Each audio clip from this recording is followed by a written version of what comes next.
welcome back to Hold My Merlot. It's me, Fran, your favorite taco-loving, childless cat lady. Teresa, my friend Teresa's here. There's a taco headband on the counter right here. Look, just bring my taco headband, please. And who's here? Hi, Rami Jackson here. All right, I want to give a nice, warm welcome and shout out to our good friend, Sweetie, over there. She's the new cat. Yes, there's 3 cats in the house now. Meow, meow, meow, meow, meow, meow, meow. She's going to be here for a week, and, you know, she beat up Emily, one of our producers. She already got into a fight. So she's going to beat up both cats and my dog, and we are going to love it because we're going to videotape it. My house is gonna smell. She certainly fights harder than the Democratic Party. Should. Yeah, the Democratic Party definitely needs some pause. But as usual today, we are gonna start off with our wine breaker. Today we are drinking Pikes, and because I'm over 45, believe it or not, my eyes are dying, so I can't really read small print. Rami's gonna read Pikes. Pikes Los Compañeros, okay, is from the Pike family, not the fraternity, which are good men, all right, who have been producing quality wine and beer since 1886. They are from a large and warm family tradition, and they produce a juicy medium bottled wine made from premium fruit grown on both growers and on their estate vineyard. All right, so it's pretty cool. Our vineyard. Sorry. Where's it from? Is it Tempranillo from where? It is from Australia. Oh, okay. We love Australian wines. And it's produced by the Polish Hill River, okay? Or Polish Hill River, I don't know which one. But essentially, it's absolutely enjoyable upon release, and it's been cellared for 3 to 5 years. So you know that this is an aged, all right, wine, and it ages fine. Like me, I'm aging like fine wine, get it? 16% alcohol by volume. It's gonna get you good and trash, good and quick. You know, I like to say that this is an excellent wine if you're just throwing a cool party, like a nice, I wouldn't say rager per se, but like you got some music going, you got some people, you know, you pull out the Pikes, and you know, you have a good ass time, you know, like, you know, people start talking a little too loud, start talking shit a little too loud, start eating a little too loud, start drinking a little too loud, start dancing a little too loud, start smoking a little too loud. You know, it's a good ass time. It's about $20, so you're gonna be, you know, spending a little bit of money on it, but it is delicious. Let's do the rating. Yes, let's do it. So first we start off with the smell. Smells good. That is I like it. This is a nice red. Strong smell. And it's a Tempranillo, which means it's like a mixed set of berries. I'm going to give it a 4. It's orgasmic. I give it a 5. I think this is one of the best smelling wines that we smelled recently. And I like the color too. Yum. Because you see the color, like, this is like... gorgeous. It's a nice, sultry red. Beautiful. Sensual. Like, you know, I want to be sitting across from the woman of my dreams, the woman of my life, drinking this wine, discussing important things, both personal and professional, because I'm in DC, so we discuss professional things too. Yes, that gave me a great visual, Rami. I'm happy for you, and I hope it works out well for you. I hope you find your lady. I'll be like, excuse me, so, you know, I got some equity from my new job. She'll be like, oh, Rami, equity, goodness gracious, stock options. You're not gonna go, hey, good looking, what's cooking? No, absolutely not. All right, so what do you give the color? I'll give it a 5. All right, and taste? That is rich. It's good. Not overpowering. It's rich. Strong. It's very rich. I agree with that. This is good for steaks, burgers. I would agree with that. It's a very red meat type of wine. Oh yeah, it's orgasmic. You gotta get Pikes. Pikes Tempranillo from Australia. I think it's a 5 out of 5. I agree with that one. Cheers. Cheers. It's gonna be a good time.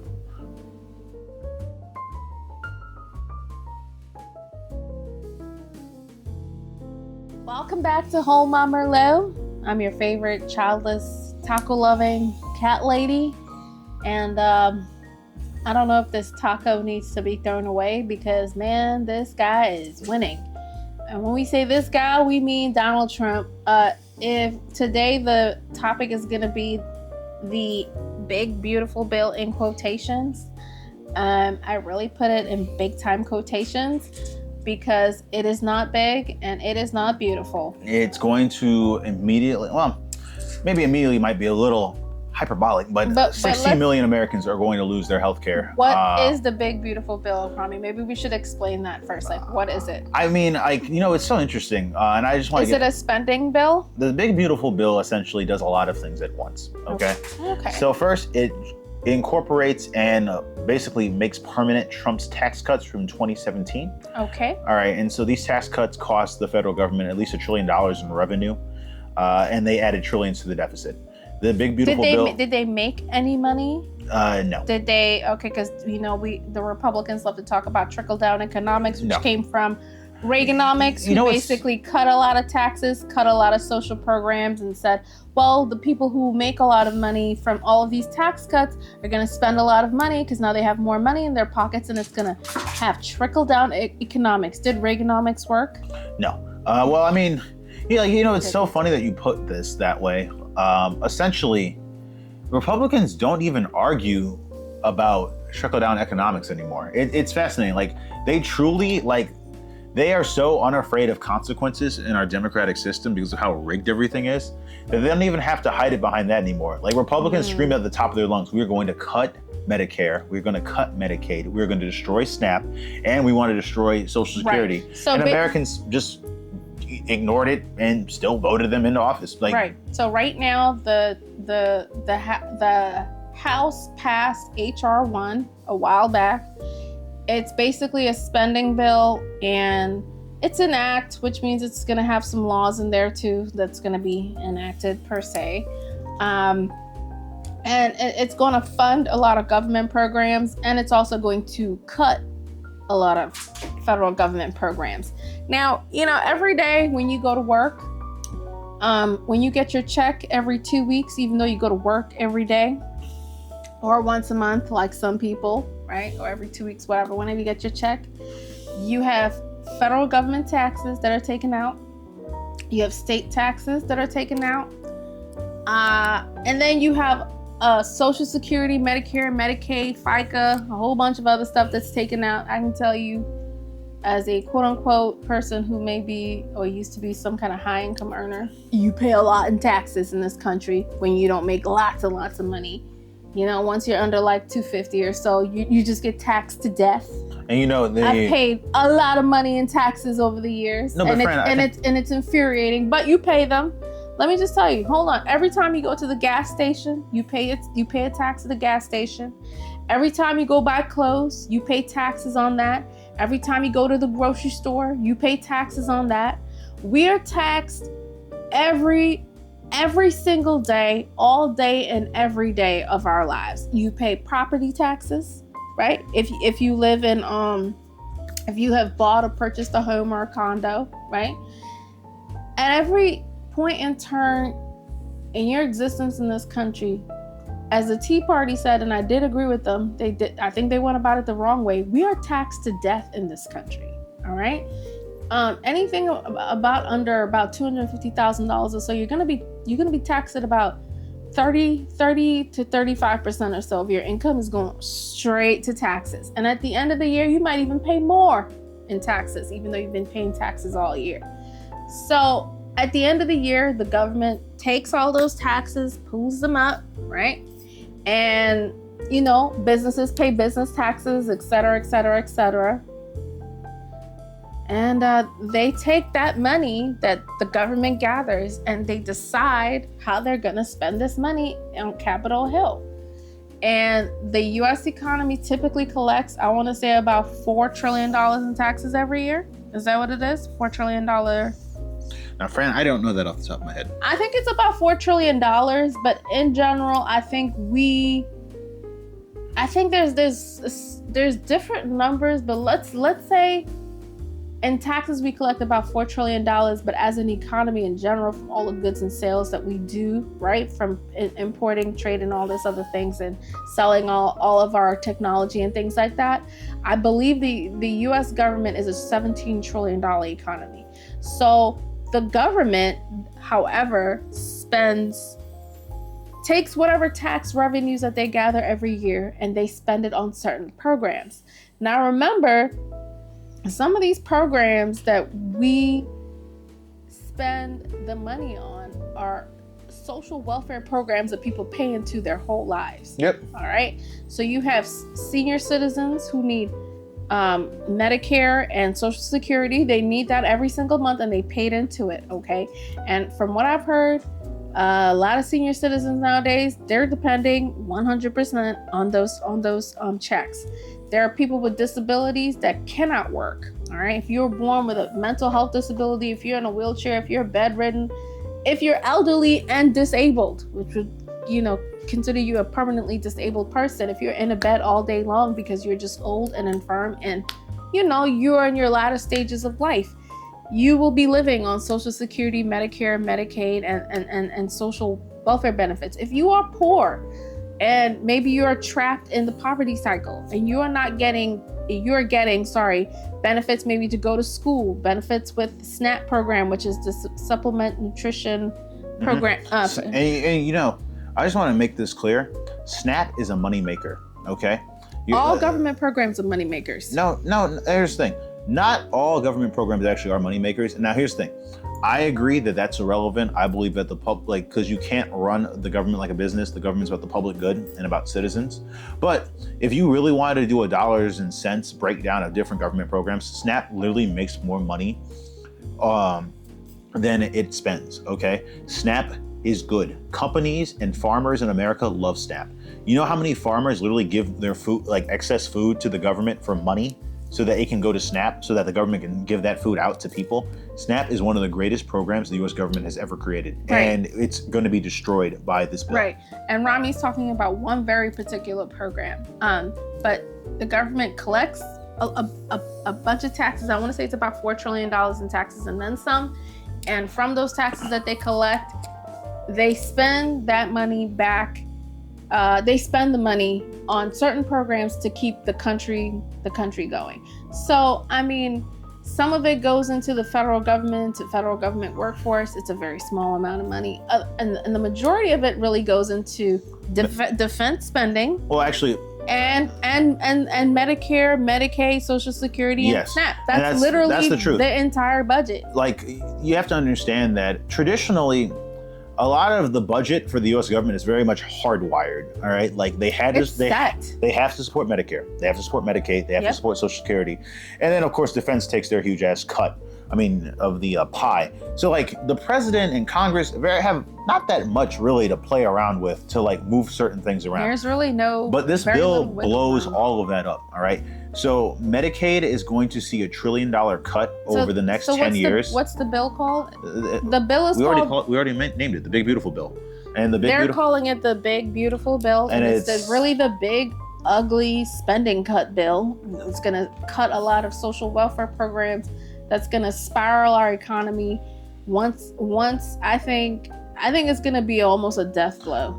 Here's the thing. So let's get into the meat and potatoes of this bill. All right. First, you're going to see 16 million Americans lose their insurance. All right. Due to the cuts of the Affordable Care Act. Over a certain amount of years. It's not right away. It was a 16 million right away. It's pretty up there, kind of immediate. All right. Wow. Our premiums. And here's the thing. You may think, I make a certain income, I'm a high income earner, I will be affected by this. No, your premiums are going to go up. All right. All Americans with a job who get their insurance through a job, which is pretty much most Americans who work, your premiums are going to go up due to this bill. Okay. I remember reading that an American family can expect to see at least a $10,000 increase in just their premiums. Premiums? Yeah, out of pocket. I guess we're all gonna die then. Yes, we are. Here's the thing. You can't be an individual in this situation, all right? When they attack insurance and they attack Medicare and Medicaid, all Americans are going to be affected by this. Right, because understand that the way insurance programs work typically is you're pooled into a system. So when you get into a car crash or when you go to the hospital and something bad happens to you, when you're paying your monthly installments, all that money is spread out and pooled into a system that's going to bring the prices lower. Now, if you have less money to pull from because there's less people in the system, then really what it is there's less benefits and also less profits for the insurance companies, which means our premiums are going to go up a lot higher. Yep. Like for instance, I believe my premium, I think is set at like maybe $2,000 or $3,000, which means that I think if the bill is what, over $3,000, I pay whatever's over $3,000 if I have a medical emergency.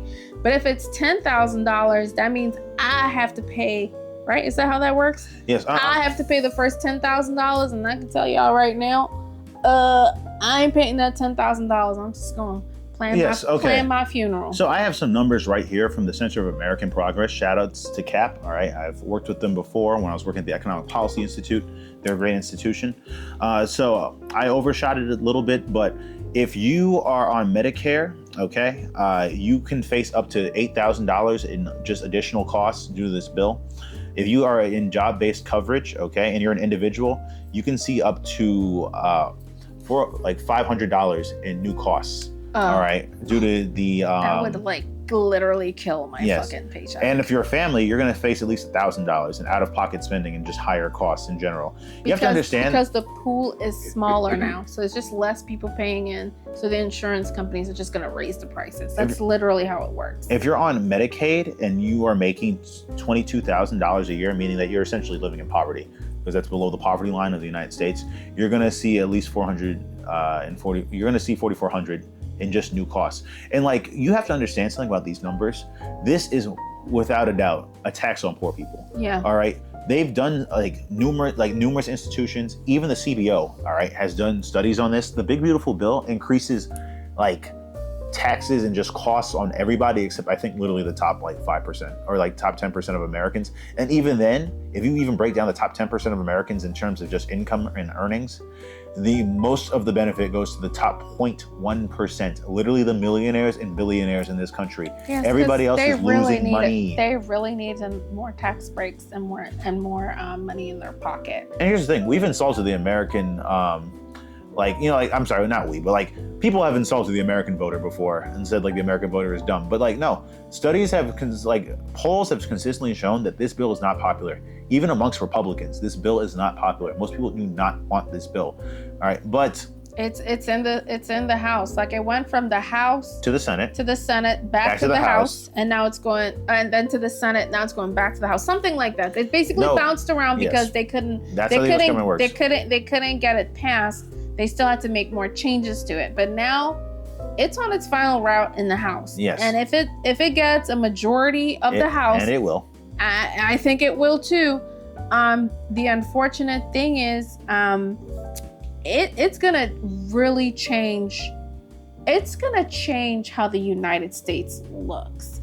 Now, I think for a lot of people in this country, I don't know where most people live that watch our podcast currently, all 30 of you that have subscribed, right? But I'm just saying, for the majority of people in this country, I believe that if you're not seeing poverty, if you don't see it, I'm happy for you.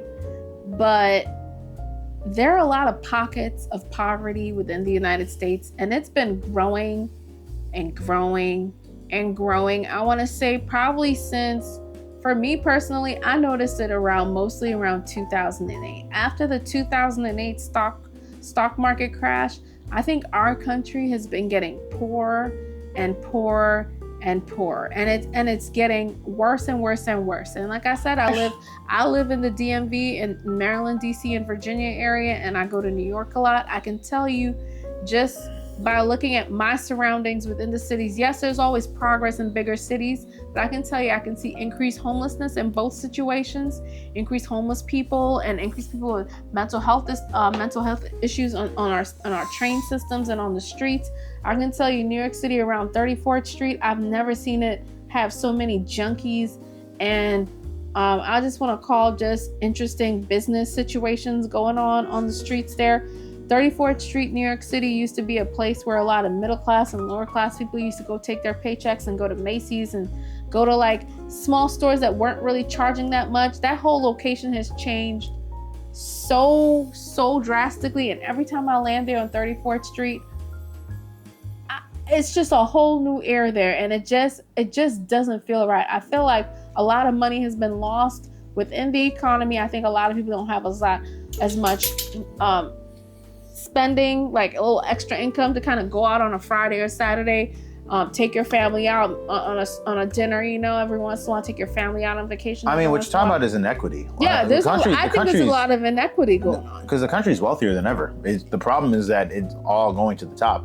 And we have a government that literally is just taking all the money and sending it all to the top. No, like we literally have a government that just signed into law one of the largest tax cuts for wealthy people in this country's history, at the expense of basically every social program outside of Social Security, I think.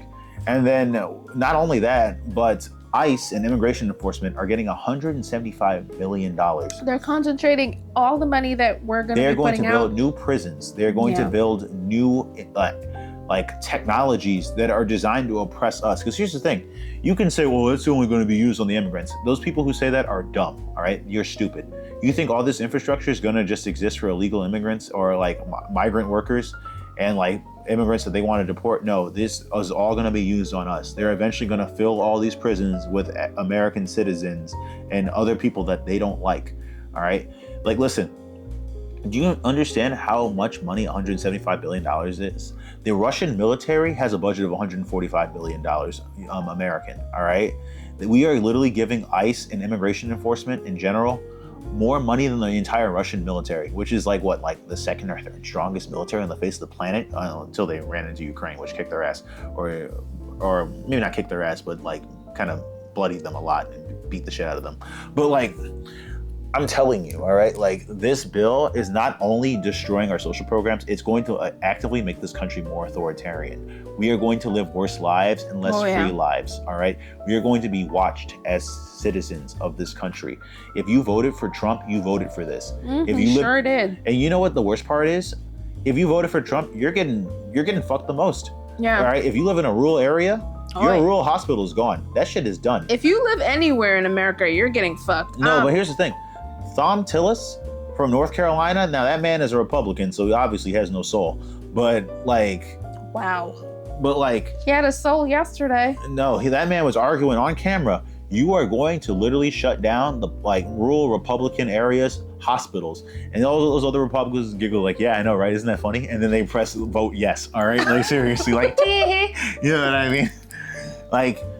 You have to understand something. The current Republican Party does not represent even its own voters, all right? It literally goes out of its way to ignore what their voters want. We saw this last week. Even most Republicans didn't support attacking Iran, all right? But Republicans, senators and House members were no, ignore our own voters. We're gonna just attack. We support Trump attacking Iran anyway, all right? They are a cult that supports Trump and billionaires. They don't give a fuck about their own voters, all right? Yeah. You get those little scraps of all these people got deported. You get that if you're a racist, sure. But you're gonna be paying more for healthcare. You're gonna have less access to social services. You're going to see a smaller check, and the economy is gonna get worse for you. For sure. I'm gonna play a clip really quickly because I love my clips. Let's see. I forgot this guy's name. This is from. Oh God. Oh shit. Damn it. This is from the Lincoln Project. It's one of their reports. Was from one of their reporters on the from the Lincoln Project. I forgot his name, but hopefully I'll figure it out in a couple seconds. But he's talking about the big beautiful bill and basically what's about to go down. Gonna pass. You think? Okay, hold on. So look, the big beautiful bill is gonna pass. You think if there's any hope in the House, you are sadly mistaken. These people live in absolute terror of Donald Trump. They know how bad this is. They know how politically disastrous this is. They get it. They just can't stop it. Yep. They just can't stop themselves. Mm-hmm. And so America needs to do a favor for the Republican Party now. Destroy it. Because here's the deal. In the House, The entire caucus are Trump people. Yeah. The one or two little weird, except Thomas Massey wouldn't. And let's be real, all them Republicans are Trump people. I had to stop it there because he goes on a little tangent there. But it's gonna pass. Like, I have no doubt in my heart. Like, all day long, I've been saying, oh God, please help us. And I'm like, why are you praying, girl? You know this crap is gonna pass.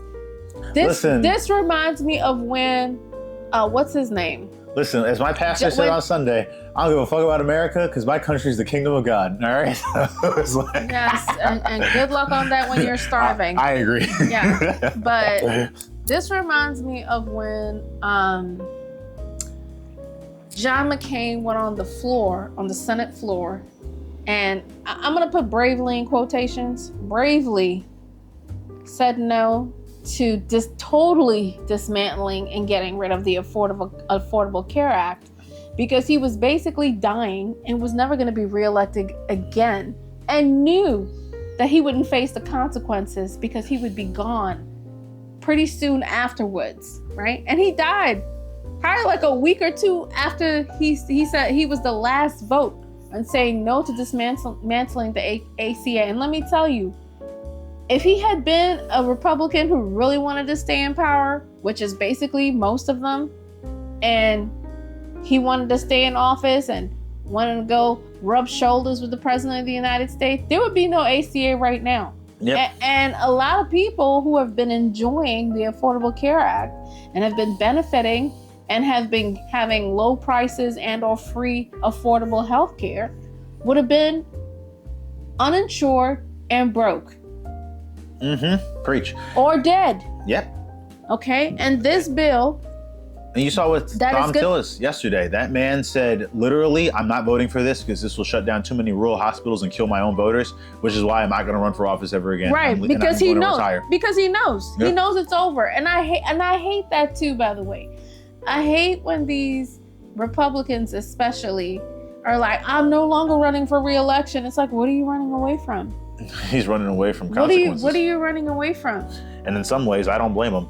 You know, like, seriously, the Trump, it's not even a Republican Party anymore. We keep playing ourselves. It's not a Republican Party. It's the Trump Party. They are a cult. It's a cult for real. I want to play another clip of, this is from Tabitha Speaks. She played a guy who's talking, I don't know who the guy's name is because it doesn't say, but he's basically talking about what's going to be cut. We normally do straight history, but history right now is happening right here in front of us, and so let's cover it. The reckoning has begun. If you think this won't affect you, congratulations, you're exactly who it's coming for. Trump voters may keep looking away, but the damage is already here. That so-called big, beautiful budget, it's not a budget. It's Project 2025 in disguise. Yes. A full authoritarian blueprint dressed up as fiscal policy, Yes. and it's about to hit you where it hurts. Yep. Let's break it down. Yep. We're all gonna be poor. When disaster strikes, no one's coming. Sections 80307 to 80309/climate resilience and FEMA funding. Yep. Floods, wildfire, hurricanes, no federal help. Your town will burn, drown, or blow away, and all you'll hear is silence. When your healthcare vanishes, that's in the bill too. Sections 44141, 44122, and 44131 add work requirements for Medicaid. If you miss a form, you lose coverage. If you're in a blue state, your funding gets cut. And you have to understand something. Like, you're really gonna you have to really understand this, okay? Republicans hate this country more than anybody. They truly do. I've never seen a party in any country want their own citizens to live worse. All right, like, they are destroying our schools. They're destroying our healthcare. They're destroying our freedoms. They're destroying our immigration system. They're destroying everything that makes America America.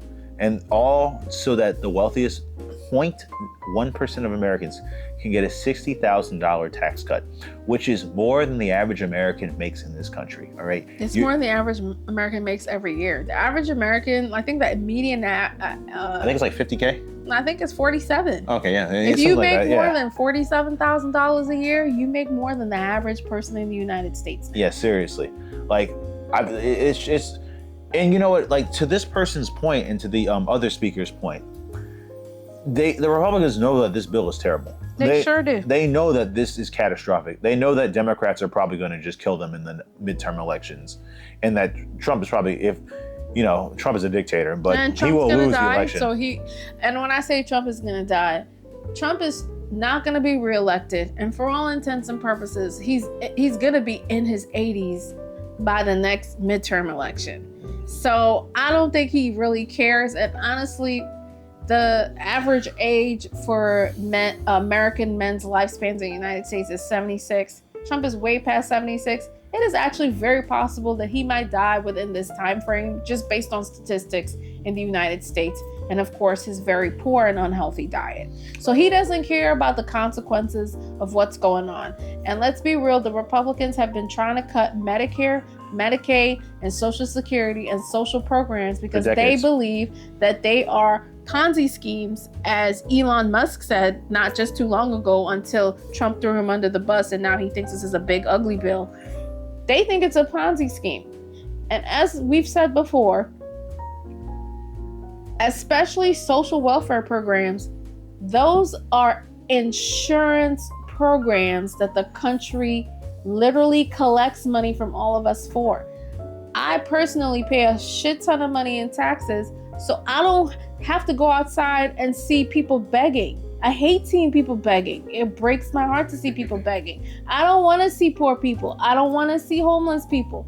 I would rather they be housed somewhere and given an opportunity, given a voucher to go to school, given a stipend to go get some food, given some money so they can, go get a job and do a jobs training program. I would rather my taxes be higher and somebody gets an opportunity to get out of poverty and go do something with themselves or go feed their children, right? Because I'm a humane individual, right? I don't care that I'm not a millionaire or whatever, right?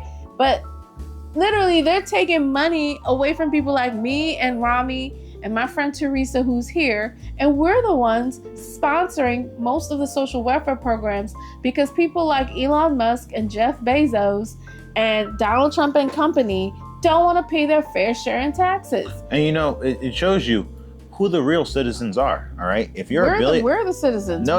We're the one doing this. I don't agree. If you're a billionaire or a millionaire, you're a citizen. You get a government that works for you and does everything it can to make sure that you end up wealthier. Whoa, mind blown. Good point. No, if you're a working stiff like the three of us in this room, yeah, we're getting screwed. You're a second-class citizen. You're a serf. Yeah. You don't have rights. Everything you have is like tangential and can be taken away. It can be taken away like this. All right. They're like, we're going to make everyone poorer for the 0.1% of Americans who make more than $950,000 a year. Excellent. Perfect. That's exactly what we want. Why? Mm-hmm. Why would you?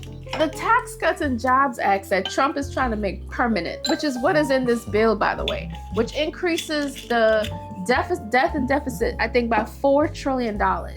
Now, Rami, it does. Do you know what the difference between the debt and deficit is? Because I don't. We could do that another day. But Marty, you cut that out because that's embarrassing. We should know that. No, we'll figure that out in another episode. But basically, I know it definitely increases the debt by $4 trillion. And I want to say it's over 10 years.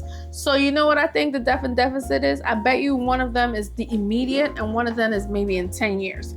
Because they said that it would increase, and I want to say it was just look up what's the difference between debt and deficit so we can get that.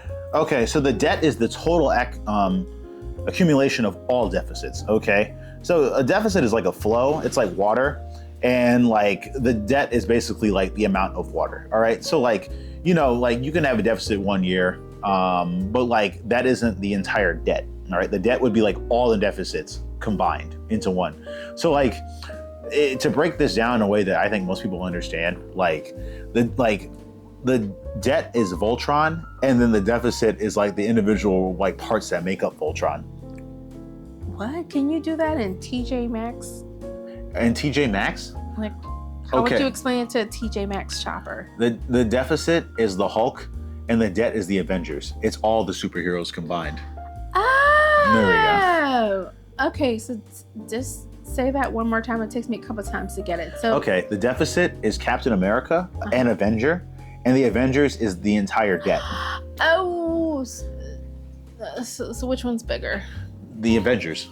But the deficit or the debt? The debt is bigger. Okay, so I want to say it was the debt. Then I think it increases the debt by I want to say 4.1 or 4.2 trillion dollars. I saw estimates out there around 3.3 trillion dollars. Doesn't matter. That's a lot of goddamn debt. It sure is. Okay. And especially when you factor in the revenues are going to go down too. Right, because remember, genius Taco Trump has these taco tariffs in. So we have companies that are literally failing because they're not doing proper business and or they're closing. Yep. So with the tariffs in place, our friend Donald Trump, our dear president, put in all these tariffs at 145% on some countries, saying that he was going to get 90 deals in 90 days. Saying that these countries would come begging, and he was like, oh, they're calling me 24/7, trying to get deals, trying to see how they can get back into our good graces. Because one of the things that the United States does have going is we do buy and spend a lot as an economy. All right. Me personally, on a flush day, I could easily spend $100 to $150 on groceries, on like goods, like things that I need in the house, trash bags. Things are expensive now. Yes, so I'm just saying, between food and just needs within the house, not even things that I want, I could easily spend about $150 in one day. Yep. And I will enjoy spending all that money, even if it's on a credit card. Okay, because I know I'm gonna get paid in the next couple of weeks, and I'm gonna pay that debt back. But with all the tariffs, a lot of the businesses are not going to be collecting as much income because the tariffs are too high. So prices are too high, and also they're just the businesses are in shock right now. Yep. And so as you're seeing right now in our own economy, right, there are hiring freezes everywhere. Yep. There are layoffs. Did you see the jobs numbers that came in for June? No, I didn't. Tell me. Okay, so this is Adam Mockler from, I want to say, just give me a second. I want to say it's a Midas Touch. He's a podcaster. He's super young. He's in his 20s. So he's one of these kids that dropped out of college and started a podcast, got on I want to say it's the Midas Touch. And he's talking about the jobs numbers now, and they ain't too pretty. Live on air reacts to the horrible jobs report that came out early this morning. I'm really assuming Fox News now has a new rule: no live reacting to economic numbers on air under Trump's term, because over and over and over, we've gotten poor numbers regarding the GDP, which is supposed to be going up, year over year or quarter over quarter, but is now contracting every single quarter solely due to Donald Trump's tariff gains. We can talk about unemployment. We can talk about inflation, which did have problems in the post-COVID era. Inflation was a massive problem, but it actually started to decrease and go down.